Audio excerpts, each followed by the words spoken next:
Hello everyone. Sorry I haven't uploaded in a while, but here I am, back again. I'm Raisinbow. Welcome if you are new and hello if you are coming back. Today I will be giving my honest review on the newest Sims 4 pack, Growing Together. So during the video I'm just going to go through the create a sim and the build and buy mode. And sorry if I switched up my format for showing things off a little bit. But yeah. So, the pack game. So let's start with the create a sim. The casts, I really like the casts. You know, good create a sim items. Yeah, basically all I have to say about the casts. The build and buy, I like it. There's a lot of good stuff for all ages, like the children's bikes, the toddler toys, obviously, the tree house. So for the gameplay, I'm a very gameplay person. I'm better at I'm better at making stories than creating sims and building.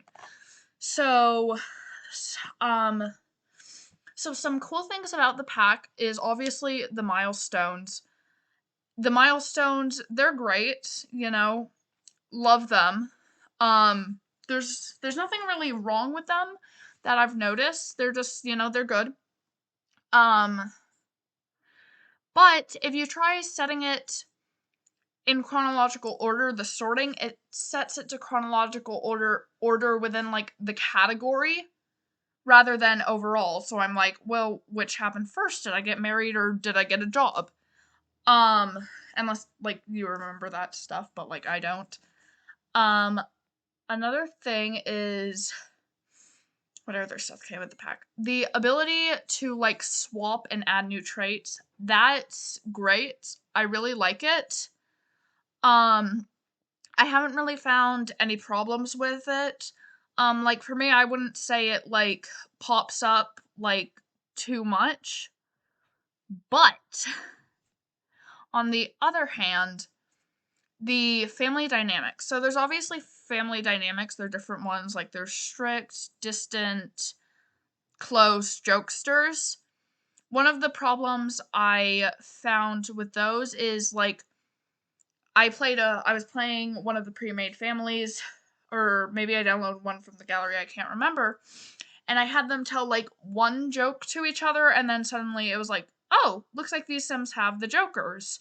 So I like following the prompts like that because it adds more to storytelling, but not when it's happens too much over small things, which I found happened with those pop-ups. So the midlife crises. My sim got no, not burnout. I'm gonna cover burnout first. My sim got one after 2 days of working. So I guess it's cool that they can get burnt out, but at the same time I'm but I want you guys to get rich. And I would say it also annoys me because my sim has the overachiever trait. So I'm not saying if you're an overachiever you can't get burnt out, but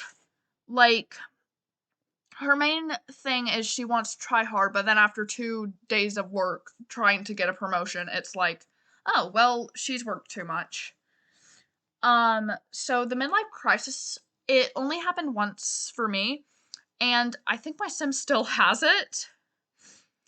Yeah. The infants are really cool. The only problem is it feels hard to balance how much you play with each of the Sims if you have an infant. Because whenever I had an infant, I just found myself neglecting the other Sims. So I had a family and they had the infant, and when they had the infant, I just had to spend all my time taking care of the infant, or else the infant would die and hate me. So here we're obviously moving on to the build. At first I put everything to create a sim, but then my hand started to hurt, so I did change it up a little along the way. Anyways, back to the game. So infants are really hard. So those are, like, I would say the main features. It feels like I'm missing something though. But overall, I would say it's a good pack, but I would wait for it to come on sale just because while it's a good pack, like, everything should be in the base game.